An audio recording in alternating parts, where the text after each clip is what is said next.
હું વિસાવદરના ધારાસભ્ય કેજરીવાલ સામે 75 ડિગ્રી લંબાવાલા ગોપાલથી એ પૂછવા માંગુ છું કે જે દિવસે ગુજરાત સરકાર શ્રમ કાયદા પાસ કર્યા હતા, તમે પોતાના ગોદી યુટ્યુબરને સાથ લઈને મોટી મોટી વાત કરતા હતા. આજે એમ્બ્રોઇડરી મશીનમાં કામ કરવા વાળા પરપ્રાંતિ મજૂર 120 રૂપિયા પર કલાક માંગી રહ્યા છે. આનાથી બધું નહીં માંગી રહ્યા છે. 12 કલાકના જગ્યાએ 8 કલાક કામ કરવા માંગે છે અને રવિવારના રોજ છુટ્ટી માંગે છે. શું ગોપાલ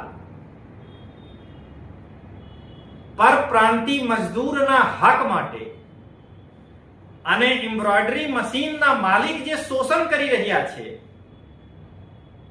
આને ધ્યાનમાં લઈને પરપ્રાંતિ મજદૂરને સાથ આપશે, સહકાર આપશે?